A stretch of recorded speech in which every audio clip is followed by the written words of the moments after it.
اللهم سلمني من رمضان، اللهم سلمني من رمضان، وسلم رمضان لي وسلمه من. وعسى أن تحبوا شيئا وهو شر لكم والله يعلم وأنتم لا تعلمون. صدق الله العلي العظيم وصدق رسوله النبي الأمين المختار الكريم الرؤوف الرحيم. انتہائی احترام و عقیدت کے ساتھ حضور سید المرسلین خاتم الانبیاء شفیع المذنبین رحمۃ للعالمین خاتم المعصومین راحت العاشقین صلی اللہ تعالی علیہ وآلہ واصحابہ وبارک وسلم کی بارگاہ میں اپنی غلامی کا ثبوت دیں، اور جس طریقے سے میں پڑھا ہوں میرے ساتھ مل کر باادب بآواز بلند حضور دل کے ساتھ نذرانِ محبت پیش کریں. الصلاۃ والسلام علیک یا رسول اللہ،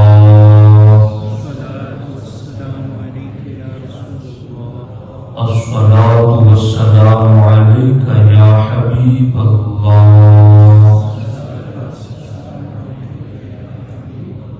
الصلاۃ والسلام علیک یا نبی اللہ، وعلی آلک واصحابک یا نور اللہ، صلی اللہ تعالی علیہ وسلم. اللہ رب العزت کا بے پناہ فضل و کرم، احسان اور شکر ہے کہ اس رب کی توفیق سے میں اور آپ نماز ظہر کے بعد سنی اجتماع میں شریک ہیں. اللہ کریم میری آپ کی حاضری اپنے دربار میں قبول فرمائے.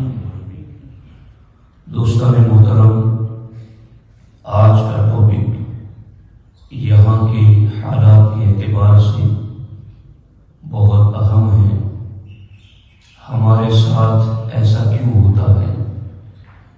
اس حوالے سے قرآن و سنت کی روشنی میں چند ضروری باتیں آپ کی خدمت میں عرض کرنا چاہتا ہوں. اللہ رب العزت قرآن مجید میں ارشاد فرماتا ہے وَعَسَىٰ أَن تَكْرَهُوا شَيْئًا وَهُوَ خَيْرٌ لَكُمْ. کئی مرتبہ ایسا ہوتا ہے کہ تم کسی چیز کو ناپسند کرتے ہو وَهُوَ خَيْرٌ لَكُمْ، حالانکہ وہ تمہارے حق میں بہتر ہوتی ہے. وَعَسَىٰ أَن تُحِبُّوا شَيْئًا وَهُوَ شَرٌ لَكُمْ، اور کئی مرتبہ ایسا ہوتا ہے کہ تم کسی چیز کو پسند کرتے ہو وَهُوَ شَرٌ لَكُمْ، حالانکہ وہ تمہارے حق میں بری ہوتی ہے. اب یہ کہ انسان جس چیز کو پسند کرے اور وہ اس کے حق میں بری ہے، یا انسان جس چیز کو ناپسند کرے اور وہ چیز اس کے حق میں بہتر ہو، اس کا معاملہ کیا ہے؟ رب فرماتا ہے وَاللَّهُ يَعْلَمُ وَأَنْتُمْ لَا تَعْلَمُونَ، اسے اللہ جانتا ہے، تم نہیں جانتے. اب آپ غور فرمائیں یہاں پر کہ کئی چیزیں ایسی ہوتی ہیں ہماری رات دن کی زندگی میں جس کو ہم چاہتے ہیں، پسند کرتے ہیں، اس کو حاصل کرنا چاہتے ہیں، اس کے لیے جد و جہد کوشش کرتے ہیں، وقت لگاتے ہیں، سرمایہ لگاتے ہیں، پھر بھی وہ چیز کبھی کبھی ہمیں نہیں ملتی. اور کئی مرتبہ ایسا بھی ہوتا ہے کہ کسی چیز کو ہم ناپسند کرتے ہیں کہ ہمارے ساتھ یہ معاملہ کبھی نہ ہو، ہمارے ساتھ یہ ناخوشگوار بات کبھی نہ ہو، مگر وہ ہو جاتی ہے اس کے ساتھ. تو اللہ تعالیٰ ارشاد فرماتا ہے اس میں راز کیا ہے؟ وہ اللہ جانتا ہے، تم نہیں جانتے۔ ہماری زندگی کے اندر بہت ساری چیزوں کو ہم ناپسند کرتے ہیں فزیکلی اعتبار سے، جیسا کہ کڑوی دوا کو انسان اپنے لیے ناپسند کرتا ہے، انجیکشن کو انسان اپنے لیے ناپسند کرتا ہے، آپریشن کو انسان اپنے لیے ناپسند کرتا ہے۔ مگر کیا کوئی یہ کہہ سکتا ہے کہ جس چیز کو انسان ناپسند کرتا ہے وہ اس کے لیے نقصان دہ ہے؟ بلکہ ہر بیمار یہ سمجھتا ہے کہ کڑوی دوا اگرچہ مجھے پسند نہیں، انجیکشن لگانا اگرچہ مجھے پسند نہیں، آپریشن کیا جانا اگرچہ مجھے پسند نہیں، لیکن میں یقین رکھتا ہوں کہ اسی میں میرے لیے بھلا ہے، اسی میں میری خیر چھپی ہوئی ہے۔ اسی طریقے سے کئی چیزیں ایسی ہوتی ہیں جن کو انسان پسند کرتا ہے حالانکہ وہ اس کے حق میں بری ہوتی ہے۔ ایک چھوٹا سا بچہ یہ پسند کرتا ہے کہ ہر وقت کھیلتا رہے، وہ مدرسہ نہ جائے، اسکول نہ جائے، ہر وقت اس کے لیے چھٹی کی چھٹی رہے، وہ اس چیز کو پسند کرتا ہے۔ حالانکہ ہر وقت کھیلنے کو جو بچہ پسند کرتا ہے وہ اس کے لیے فائدہ مند نہیں ہے، وہ اس کے لیے نقصان دہ ہے۔ اسی طریقے سے ایک انسان کی زندگی یوں بھی ہم دیکھتے ہیں کہ وہ شوگر کا مریض ہے، اس کو مٹھائی بہت پسند ہے کہ میں مٹھائی کھاؤں، اپنے کام و دہن کو لذت سے خوشگوار کروں، لیکن یہ مٹھائی جس کو یہ مریض پسند کرتا ہے وہ اس کے حق میں بری ہے، اس کے لیے مفید نہیں ہے، بلکہ اس کے حق میں نقصان دہ ہے۔ تو آپ دیکھ رہے ہیں کہ ایک چیز کڑوی دوا، انجیکشن لگانا، آپریشن کیا جانا، ان چیزوں کو انسان ناپسند کرتا ہے، مگر وہی چیز جس کو وہ ناپسند کرتا ہے اس کے حق میں بہتر ثابت ہوتی ہے۔ اور ایک شوگر کا مریض جس مٹھائی کو پسند کرتا ہے، ایک چھوٹا سا بچہ ہر وقت کھیلنا پسند کرتا ہے، اس کی یہ پسندیدہ چیز اس کے لیے نقصان دہ ہے۔ اسی طریقے سے ہم اپنی زندگی کے اندر بہت سارے کام ایسے ہوتے ہیں جن کو حاصل کرنا چاہتے ہیں، جن کی طلب کرتے ہیں، مگر وہ ہمیں نہیں ملتی ہیں۔ ہو سکتا ہے جن کو تم پسند کر کے طلب کرتے ہو وہ اس لیے نہ مل رہی ہو کہ وہ تمہارے حق میں بری ہو، اور جس چیز کو تم ناپسند کرتے ہو سکتا کہ وہ تمہارے ساتھ اس لیے ہو رہی ہو کہ وہی تمہارے لیے نتیجے کے اعتبار سے بہتر ہو۔ بس ایک مسلمان کو اس چیز پر ایمان رکھنا چاہیے کہ اسے اللہ اور رسول کے حکم پر عمل کرنا ہے، چاہے اس میں اس کے نفس کو اپنا بھلا نظر آئے یا اپنا برا نظر آئے۔ اللہ رسول کے ہر حکم پر جو بندہ آنکھ بند کر کے عمل کرے گا، نتیجے کے اعتبار سے وہ چیز اس کے حق میں 100% بہتر ہی ثابت ہوگی۔ اس لیے مومن کو اس چیز پر ایمان رکھنا چاہیے۔ اب اس سلسلے میں ایک روایت میں آپ کی خدمت میں عرض کروں جو نہایت دلچسپ بھی ہے، معنی خیز بھی ہے، پر لطف بھی ہے، نصیحت آموز بھی ہے۔ حضرت سیدنا سعید ابن المسیب رضی اللہ تعالی عنہ مدینہ پاک کے 7 فقہا میں رئیس الفقہا جن کا خطاب تھا، وہ سیدنا سعید بن مسیب رضی اللہ تعالی عنہ حضرت لقمان حکیم کے حوالے سے یہ حکایت ذکر کرتے ہیں۔ لقمان حکیم ہیں، ان کے نام کی پوری صورت اللہ نے قرآن میں نازل فرمائی ہے، اور رب نے قرآن میں کہا ہے وَلَقَدْ آتَيْنَا لُقْمَانَ الْحِكْمَةَ۔ رب فرماتا ہے لقمان کو سمجھنا چاہتے ہو تو اتنا سمجھ لو کہ ہم نے لقمان کو حکمت عطا کی ہے۔ رب فرماتا ہے کہ ہم نے لقمان کو حکمت دی ہے۔ اب لقمان رضی اللہ تعالی عنہ کی حکمت کیا تھی؟ ایک مرتبہ حضرت لقمان نے اپنے بیٹے کو پاس بٹھا کر ارشاد فرمایا، میرے فرزند، تجھے جو بھی مصیبت پہنچے اسے اپنے حق میں بہتر جان اور دل میں یقین رکھ کہ تیرے لیے اسی میں بھلائی ہے۔ اگرچہ بظاہر تجھے وہ مصیبت نظر آ رہی ہے، لیکن حقیقت میں اسی میں تیرے لیے بہتری ہوگی۔ لقمان حکیم نے جب یہ نصیحت کی کہ مصیبت کو اپنے حق میں بہتر جان، مصیبت کو اپنے لیے بھلا بہتر یقین کر۔ اب آج آپ بھی سن رہے ہیں، آپ بھی سوچ رہے ہوں گے کہ یہ کیسے ہو سکتا ہے کہ ہر مصیبت کو ہم اپنے حق میں بہتر سمجھیں۔ انشاءاللہ الرحمن اس روایت کو اگر آپ نے دل دماغ سے سن کر دلوں میں جگہ دے دی تو جو کچھ آپ کے ساتھ آزمائشیں ہوتی ہیں، انشاءاللہ ہر آزمائش پر آپ کو تسلی ملے گی، ہر آزمائش پر آپ کو سکون میسر ہوگا۔ آپ کبھی اللہ کے فیصلوں پر ناراضگی والا من نہیں بنائیں گے۔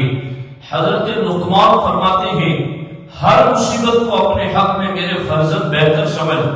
تو فرزند نے کہا، میرے والد محترم، آپ کی بات میں نے سنی اور سمجھ بھی لی، لیکن یہ میرے بس میں نہیں ہے کہ میں ہر مصیبت کو اپنے حق میں بہتر سمجھوں، اس لیے کہ میرا یقین بھی ابھی اتنا پختہ نہیں ہے کہ میں آپ کی طرح ہر مصیبت کو اپنے حق میں بہتر اور بھلا سمجھ سکوں۔ حضرت لقمان نے کہا، کوئی بات نہیں، اللہ کے نبی اس دور میں بھی زمین پر تشریف فرما ہے، چلو میں تمہیں ان کی خدمت میں لے جاتا ہوں تاکہ ایک نبی کی فیض صحبت سے تمہارے یقین میں پختگی پیدا ہو جائے، تمہارا یقین کامل ہو جائے۔ اب دونوں نے تیاری کرنا شروع کر دی، سامان تیار کیا، اپنے خچروں پر سامان لاد دیا اور دونوں اپنے اپنے خچروں پر بیٹھ کر کے ایک نبی کی زیارت اور ملاقات کے لیے چل پڑے۔ راستے میں گزرتے ہوئے ان دونوں کے سامنے ایک ویران جنگل آ گیا، اور وہ جنگل ایسا تھا کہ دور دور تک نہ کوئی درخت نظر آتا، نہ کوئی سایہ نظر آتا۔ سخت دوپہر کی دھوپ پڑنے لگی، چلچلاتی ہوئی دھوپ اور تیز گرم لو چلنے لگی۔ پانی بھی سارا ختم ہو گیا، کھانا بھی ختم ہو گیا، دونوں خچر بھی شدت حرارت اور گرمی کی وجہ سے کانپنے اور ہانپنے لگے۔ باپ بیٹا دونوں اپنی سواریوں سے نیچے اتر گئے اور دونوں ان سواریوں کے ساتھ پیدل چلنے لگے۔ حضرت لقمان نے نظر اٹھائی تو انہیں نظر آیا کہ سامنے دھواں اٹھ رہا ہے اور انہیں سایہ نظر آیا۔ تو حضرت لقمان نے اپنے فرزند سے کہا، بیٹے یہ دھواں نظر آتا ہے، لگتا ہے بستی قریب ہے، آبادی قریب ہے، اور سایہ نظر آتا ہے، اس سے بھی یہ محسوس ہوتا ہے کہ درخت اب آنے والے ہیں، ہمیں ان کا سایہ بھی ملے گا اور بستی میں ہمیں لوگوں سے اپنی حاجتیں پورا کرنے کا چانس بھی ملے گا۔ اب یہ دونوں باتیں کرتے ہوئے چل رہے تھے کہ اچانک حضرت لقمان رضی اللہ تعالی عنہ کے بیٹے کے پاؤں میں ٹھوکر لگی۔ نیچے زمین پر جو ہڈی موجود تھی وہ ان کے بیٹے کے پاؤں میں اتنی سختی سے لگی کہ تلوے کو توڑ کر قدم کے اوپر ظاہر نظر آنے لگی۔ اتنی تیز ٹھوکر لگی کہ یہ ہڈی پوری قدم کے اوپر نظر آنے لگی اور بیٹا شدت درد اور کرب کی وجہ سے بے ہوش ہو کر زمین پر گرنے لگا۔ حضرت لقمان نے اسے سینے سے لگا دیا، اپنے امامے کا ٹکڑا پھاڑ کر کے اپنے بیٹے کی مرہم پٹی کی، اپنے دانتوں سے اس ہڈی کو نکالا، پٹی باندھی اور اس کا علاج کر رہے تھے۔ آنکھوں سے اشک جاری تھے، بیٹا بے ہوش ہے۔ چند آنسو جب بیٹے کے رخسار پر پڑے تو بیٹے کی آنکھیں کھل گئی۔ اس نے اپنے والد محترم کو روتے ہوئے دیکھا تو دیکھ کر کے عرض کیا، ابا حضور، آپ ہی تو کہہ رہے تھے کہ کہ ہر مصیبت کو اپنے حق میں بہتر جان، ہر مصیبت کو اپنے حق میں بھلا اور بہتر سمجھ، تو یہ مصیبت ہمارے حق میں کیسے بہتر ہو سکتی ہے؟ اور میرے والد محترم، اگر یہ مصیبت بہتر ہی ہے تو آپ رو کیوں رہے ہیں؟ آپ آنسو کیوں بہا رہے ہیں؟ ایک باپ بیٹے پر آزمائش اتری، بیٹے پر مصیبت اتری، اس حوالے سے دونوں آپس میں مکالمہ کر رہے ہیں، اور باپ کی ہوئی نصیحت کے اگینسٹ بیٹا اپنی بات پیش کر رہا ہے۔ جب دونوں کی یہ چرچا ہونے لگی تو حضرت لقمان نے سمجھاتے ہوئے کہا، میرے فرزند، پہلی بات تو یہ ہے کہ میں کیوں رو رہا ہوں؟ اس کا جواب یہ ہے کہ میں ایک باپ ہوں، اور اولاد کا رنج اور غم میں مبتلا ہونا اور اس پر باپ کا ناک پر اشکبار ہو جانا، یہ ایک فطری عادت ہے۔ میں کسی بے صبری کی وجہ سے نہیں رو رہا، اللہ کے فیصلے اور قضا پر ناراضگی کی وجہ سے نہیں رو رہا، بلکہ ایک شفقت پیدرانہ کی وجہ سے میری آنکھیں اشکبار ہو گئی ہیں۔ اور بیٹا، تم نے یہ پوچھا کہ یہ مصیبت اب ہمارے حق میں کیسے بہتر ہو سکتی ہے، تو میرے فرزند یاد رکھ، ہو سکتا ہے کہ کوئی بڑی مصیبت آنے والی ہو اور اللہ نے اس چھوٹی مصیبت کے ذریعہ اس بڑی مصیبت کو ٹال دیا ہو۔ یہ بھی بیٹا ہو سکتا ہے۔ اسی تصور کو اپنے ذہن و دماغ میں رکھ کر کے اس چھوٹی مصیبت کو بھی اپنے حق میں بہتر جان لو کہ بڑی مصیبت کو اللہ نے ٹال دیا اور اس چھوٹی مصیبت میں تمہیں مبتلا کر کے۔ حضرت لقمان کا بیٹا اس بات پر خاموش تو ہو گیا، مگر جب مرہم پٹی اور بات چیت کرنے کے بعد حضرت لقمان نے نظر اٹھا کر دیکھا تو اب وہ دھواں نظر نہیں آ رہا تھا، اب وہ سایہ نظر نہیں آ رہا تھا۔ حضرت لقمان نے کہا، لگتا ہے وہ کوئی سایہ اور دھواں نہیں تھا، وہ کوئی خیری مدد تھی، اللہ ہماری مدد کرنا چاہتا ہے۔ جب یہ تصور اور سوچ آپ کے دل و دماغ میں آئی تو آپ نے اچانک دیکھا کہ ایک سفید عمامہ پہنے ہوئے، سفید لباس پہنے ہوئے، چت کبڑے گھوڑے پر سوار ان کی طرف تیزی کے ساتھ آ رہا ہے۔ جیسے ہی قریب پہنچا نظر سے غائب ہو گیا۔ آواز آنے لگی، تم ہی لقمان ہو؟ ہاں میں ہی لقمان ہوں۔ تمہیں ہی لوگ حکیم کہتے ہیں؟ ہاں مجھے لوگ حکیم کہتے ہیں۔ یہ تمہارا نادان بیٹا تمہیں کیا پوچھ رہا تھا؟ یہ تمہارا نادان بیٹا تم سے کیا سوال کر رہا تھا؟ حضرت لقمان نے کہا، تم کون ہو اور نظر کیوں نہیں آتی؟ کہا، میں جبریل امین ہوں، مجھے صرف نبی اور رسول دیکھتے ہیں، میں اس لیے تمہیں نظر نہیں آ رہا ہوں چونکہ پیغام لے کر کے میں نبی اور رسولوں کے پاس پہنچتا ہوں، اس لیے تم مجھے نہیں دیکھ سکتے۔ حضرت لقمان نے ان سے جب بات چیت کی تو جبریل امین نے کہا، اصل تمہارے بیٹے کا جواب یہ ہے کہ اللہ تبارک و تعالی نے مجھے فلاں بستی پر عذاب نازل کرنے کے لیے بھیجا تھا، اور اللہ نے مجھے کہا تھا کہ اس بستی اور اس کے آس پاس جتنے بھی بستے ہیں ان سب کو زمین میں دھسا دو۔ اے لقمان، میں نے جب زمین پر اتر کر عذاب نازل کرنے کا ارادہ کیا تو میں نے تم دونوں کو دیکھا، جس رفتار سے تم دونوں چل رہے تھے، اگر اسی رفتار سے تم دونوں چلتے رہتے اور تمہیں ٹھوکر نہ لگتی تمہارے بیٹے کو اور تم اتنی دیر ریسٹ نہ کرتے تو جس وقت عذاب بستی میں آنے والا تھا تم بھی اس وقت بستی ہی میں پہنچ جاتے۔ میں نے تمہیں دیکھا تھا کہ تم چل رہے ہو، میں نے رب کی بارگاہ میں دعا کی، الہ العالمین، یہ لوگ ایک عظیم بزرگ ہیں، ان کے بیٹے ہیں، اور یہ دونوں اگر چلتے رہے تو اسی بستی میں پہنچ جائیں گے اور ان پر بھی عذاب آ جائے گا۔ یا اللہ ان کو اس بستی میں پہنچنے سے بچا لے۔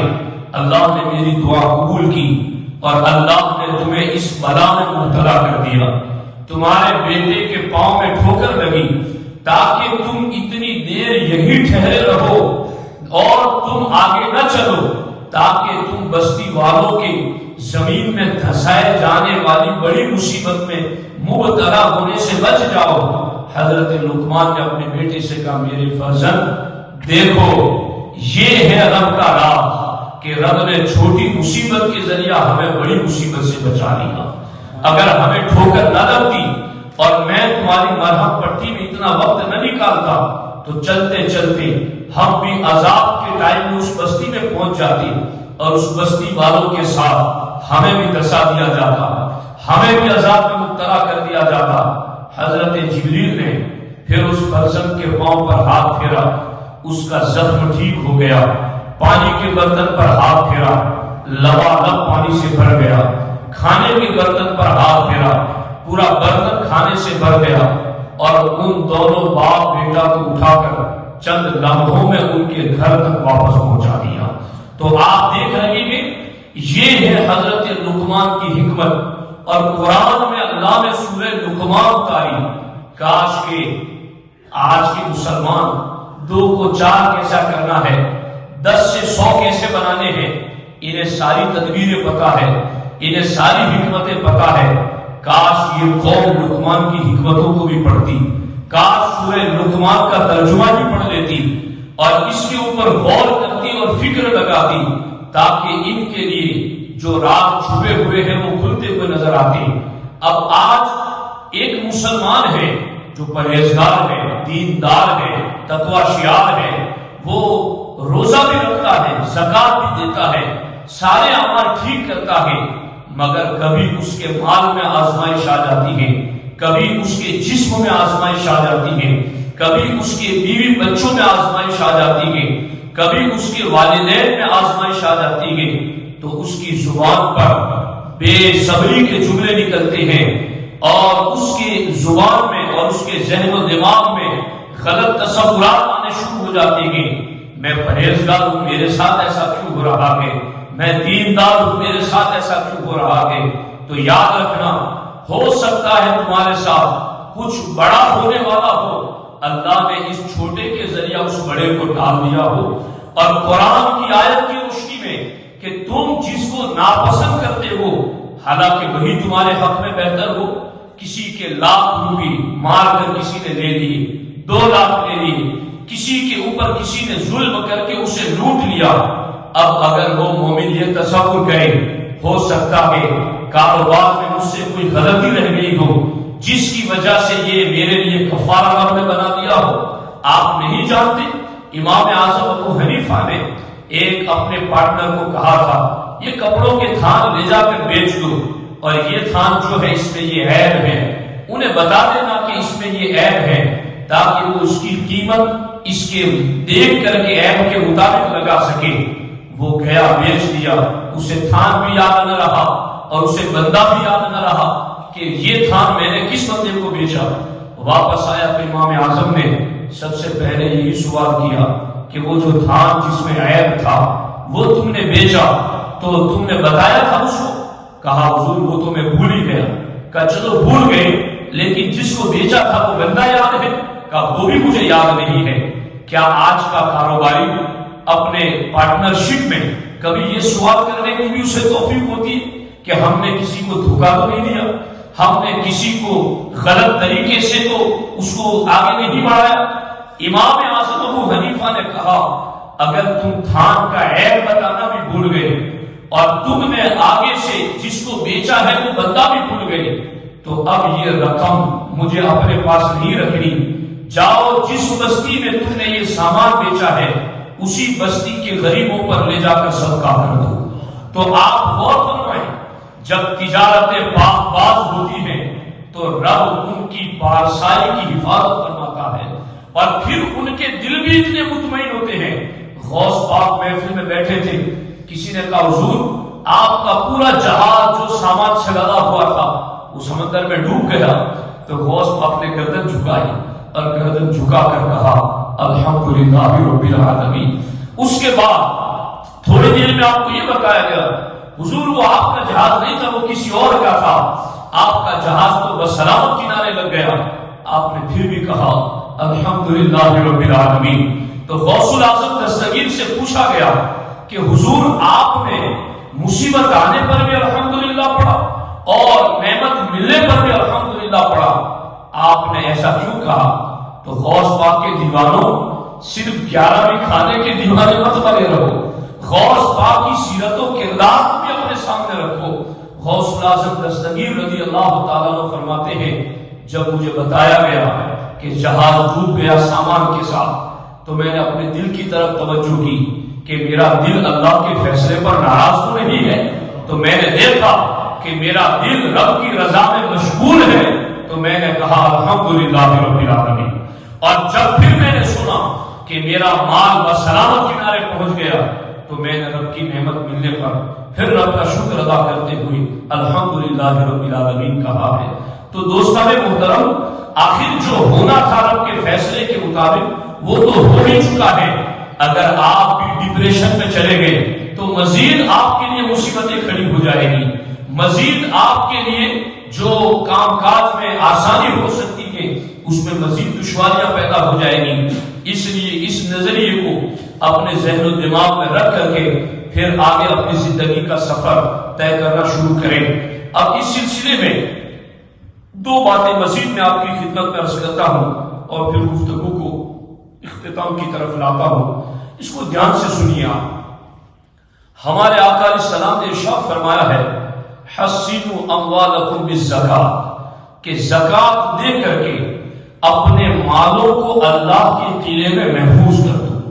اب ایک بندہ ایسا ہے جس نے زکات کمپلسری ادا کی، کبھی کوتاہی نہیں کی، کمی نہیں کی، بلکہ اس کی عادت یہ ہے کہ زکات سے علاوہ بھی وہ کچھ نہ کچھ صدقات خیرات دین کے نام پر کرتا ہی رہتا ہے، مگر اس کے باوجود کبھی کبھی اس کا مال بھی غصب کر لیا جاتا ہے، لوٹ لیا جاتا ہے۔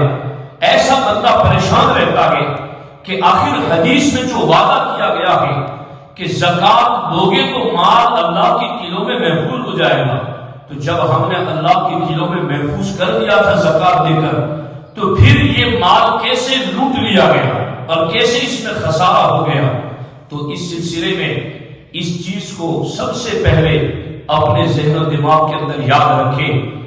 اللہ رب العزت کی شان یہ ہے، قرآن کہتا ہے لا یسأل عما یفعل وہم یسألون، اللہ جو بھی کرے اس سے کبھی پوچھا نہیں جائے گا کہ تو نے ایسا کیوں کیا، کبھی اللہ سے باز پوچھ نہیں ہو سکتی۔ وہم یسألون، اور ہر مخلوق سے پوچھا جائے گا مگر خالق سے نہیں پوچھا جائے گا۔ اللہ خالق کل شیء، اللہ ہر شے کا خالق ہے۔ اور یاد رکھنا، ابلیس جس نے اتنی زیادہ عبادتیں کی تھی کہ اس کی عبادتیں پوری زمین پر پھیلا دی جائے تو ایک بالشت کے برابر بھی جگہ نہ رہے جہاں ابلیس نے سجدہ نہ کیا ہو، اتنی زیادہ عبادتیں، مگر ایک مرتبہ اس نے اللہ کے فیصلے پر کوسچن کھڑا کر دیا، اللہ کے فیصلے پر اعتراض کیا کہ یا اللہ تو نے ایسا کیوں کیا ہے۔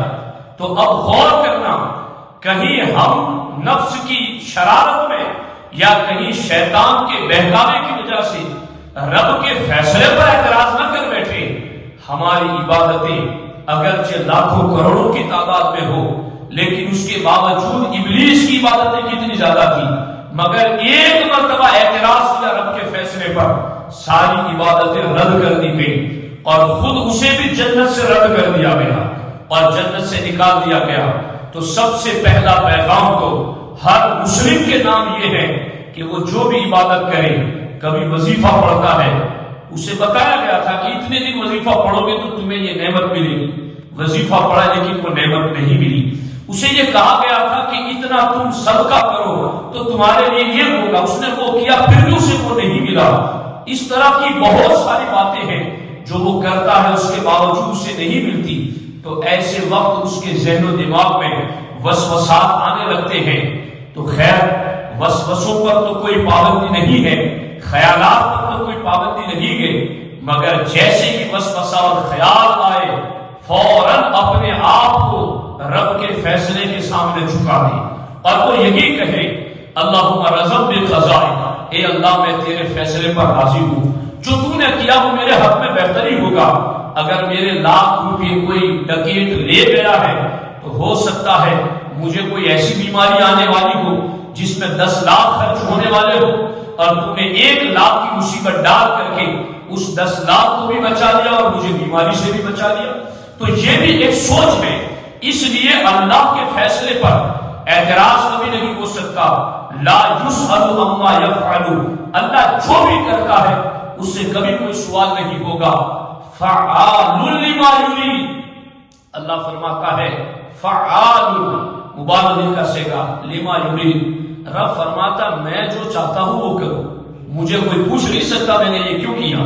تو سب سے پہلی نصیحت تو یہ ہے کہ رب کے فیصلوں پر ہمیشہ اپنا ذہن و دماغ پوزیٹیو رکھنے کی کوشش کرو. مثبت انداز میں اللہ کے فیصلوں کی طرف ہمیں چلنا چاہیے تاکہ ہمارے ایمان اور عقیدے کی سلامتی رہ سکے. اور دوسری بات میں آپ کی بارگاہ میں یہ بھی عرض کرتا ہوں ساتھیوں، دعا کے بارے میں تو بالخصوص احادیث طیبہ میں آیا ہے کہ ایک بندہ دعا کرتا ہے یا اللہ مجھے یہ دے دے، یا اللہ یہ میری مصیبت دور کر دے، مگر اس کو نہیں دیا جاتا ہے. اور دوسری طرف ایک فاسق و فاجر اور بدکار ہے، وہ جو مانگتا ہے اسے مل جاتا ہے.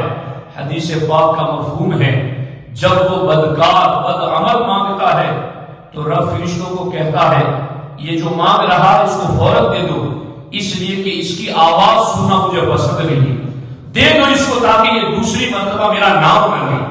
لیکن جب کوئی پرہیزگار، دیندار، تقوی شیار، رب کی رضا میں راضی رہنے والا جب وہ گڑ گڑا کر دعائیں کرتا ہے، رب فرماتا ہے میرے فرشتوں ابھی اس کو نہ دینا، تھوڑی تاخیر کرو، مجھے اس کا گڑ گڑانا بہت پسند ہے، مجھے اس کے آنسو بہانا بہت پسند ہے، مجھے اس کا سوال کرنا بہت پسند ہے.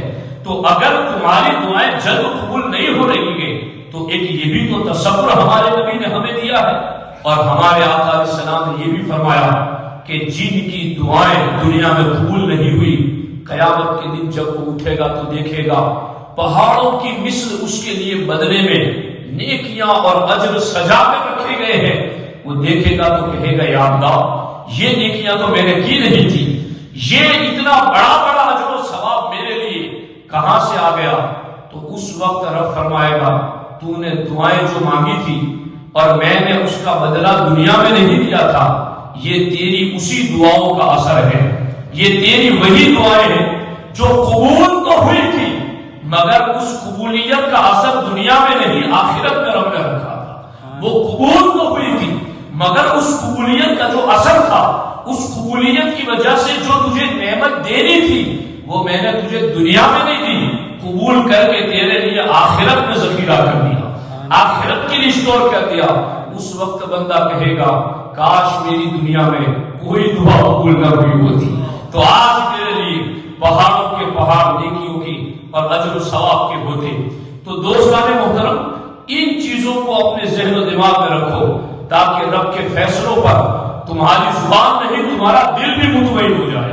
اور اب آگے جو اہم ترین بات ہے، اصولی بات ہے، یہ بات بھی اصولی تھی، آگے ایک اصول کی مزید بات ہے، وہ بھی میں آپ کی خدمت میں عرض کرنا چاہتا ہوں.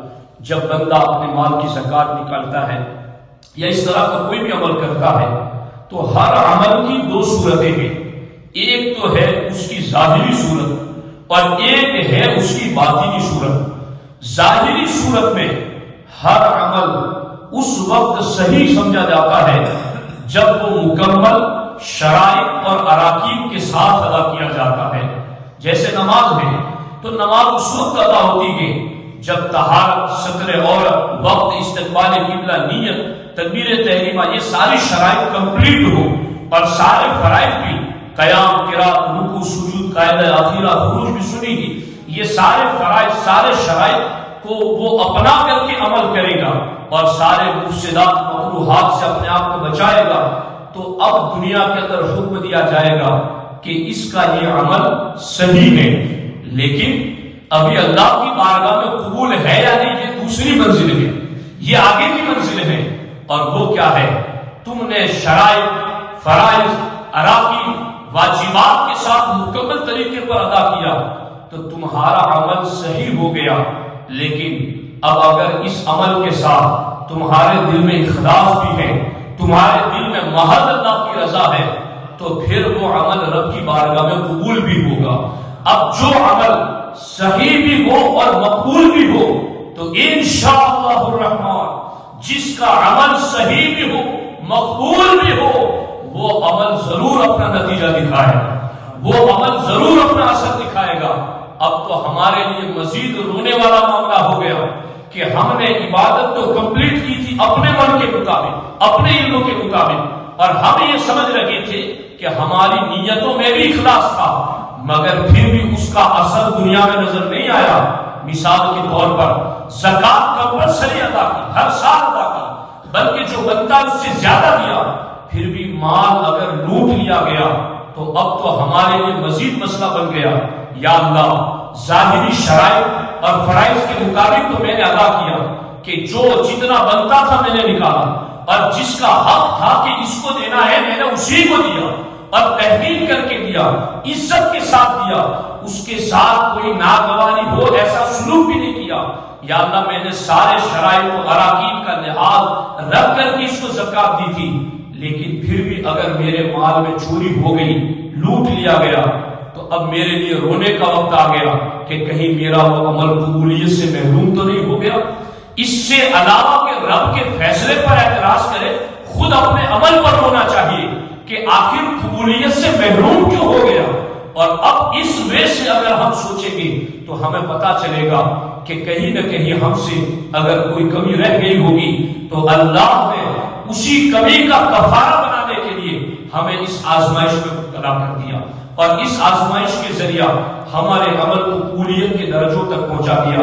اور یاد رکھنا غالباً حضرت مولا علی رضی اللہ تعالیٰ عنہ سے اس سلسلے میں یہ بھی روایت ہے کہ اگر کسی بندے پر مصیبتیں آتی ہیں، آزمائشیں آتی ہیں، وہ یہ دیکھے کہ اگر وہ گنہگار ہے، اس سے کوئی گناہ ہو چکا ہے، تو وہ یہ سمجھے کہ یہ آزمائش اور مصیبت میرے گناہ کا کفارہ بن جائے گی، اور اگر وہ نیک پرہیزگار ہے تو وہ یہ تصور کرے کہ یہ آزمائش میرے لیے اللہ کی بارگاہ میں بلندی درجات کا سبب بنے گی۔ تو اس اینگل سے بھی ہم اللہ رب العزت کے فیصلوں پر اپنے دل کو مطمئن کریں اور اللہ رب العزت کی رضا پر راضی رہنے کی کوشش کریں۔ اب یہ اس سلسلے کے اندر اس چیز کے اوپر ہی آپ کو اس پر مطمئن رہے۔ اب آگے مزید بحثیں ہیں اور وہ اتنی دقیق ہے کہ وہ ہر ایک کی سمجھ سے بالاتر ہے کہ اصلاح للعبد واجب ہے۔ اب یہ اصول اور عقائد کی باتیں ہیں جو ہم دارالعلوم میں پڑھاتے ہیں، ممکن ہے کہ یہ آپ لوگوں کے لیے چونکہ وقت بھی زیادہ ہوا اور مزید بوجھ نہ بن جائے تو میں نے آسان الفاظ میں آپ کو سمجھا دیا ہے، ورنہ اس پر مزید تفصیل اور بھی ہے، اور انشاءاللہ کبھی اس پر موقع ملا تو مزید اس پر بھی گفتگو کرنے کی کوشش کریں گے۔ اللہ رب العزت کی بارگاہ میں دعا ہے رب ذوالجلال ہمیں اس کے فیصلوں پر راضی رہنے کی توفیق عطا فرمائے۔ بسم اللہ الرحمن الرحیم، اللہم صلی علی سیدنا و مولانا محمد و آلہ و صحبہ و بارک وسلم۔ یا اللہ یا رحمان یا رحیم، تیری توفیق سے نماز ظہر کے بعد اس اجتماع میں تیرے محبوب کا پیغام اور حکم سنایا گیا، یا اللہ اسے اپنی بارگاہ کرم میں قبول فرما۔ یا اللہ یا رحمان یا رحیم، تمام مسلمانوں کو ناگہانی آفات بلیات مصیبتوں سے محفوظ فرما۔ یا اللہ جو مصیبتیں آ جاتی ہیں انہیں گناہوں کا کفارہ اور رفع درجات کا سبب بنا۔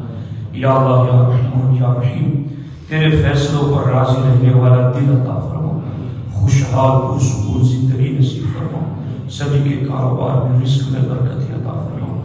یا ربی بالمصطفیٰ بلغ مقاصدنا واغفر لنا ما مضى یا واسع الکرم لخوصة اللطف بها حر الوباء الحاطمة المصطفى والمرتضى وابناهما والفاطمة ان الله وملائكته يصلون على النبي يا ايها الذين امنوا صلوا عليه وسلموا تسليما اللهم صل على سيدنا مولانا محمد وآله واصحابه وبارك وسلم وافوض امري الى الله ان الله بصير بالعباد وصلی اللہ تعالی علی خیر خلقہ وعلی آلہ وصحبہ اجمعین۔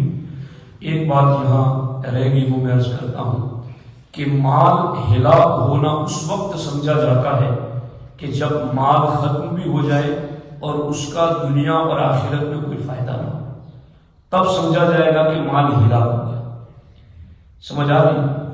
مال ہلاک ہو گیا یہ اس وقت سمجھا جائے گا کہ جب اس کا فائدہ نہ دنیا میں ملے نہ آخرت میں ملے۔ لیکن یوں اگر کسی مومن کا مال لوٹ لیا جاتا ہے، اگرچہ اسے دنیا میں فائدہ تو نہ ملا مگر آخرت میں رب اسے ضرور فائدہ عطا فرمائے گا۔ کہ ہمارے جیسا میں نے جمعہ میں بھی کہا تھا کہ کثرت کے ساتھ جنت میں جانے والے وہ ہوں گے جو دوسروں کی نیکیاں لے کر جنت میں جائیں گے، اور کثرت کے ساتھ جہنم میں جانے والے وہ ہوں گے جو دوسروں کے گناہ اپنے سر لے کر کے جہنم میں جائیں گے۔ تو جس نے ہمارا مال لوٹ لیا کہ ہو سکتا ہے ہمارے جانے انجانے کے گناہ قیامت کے دن اس کے سر ڈال دیے جائیں اور ہمیں اس وقت پاک صاف کر کے جنت میں بھیجا جائے۔ اور یہاں کی کرنسی اس وقت تو چلنے والی نہیں ہے، وہاں تو نیکیوں والی ہی کرنسی چلے گی۔ اس اینگل سے بھی اگر سوچیں گے تو ہمارے دلوں کو اللہ کے فیصلوں پر قرار رہے گا۔ اللہ تعالی ہمیں اس کے فیصلوں کے سامنے سر خمیرہ رہنے کی توفیق عطا فرمائے۔ السلام علیکم ورحمۃ اللہ۔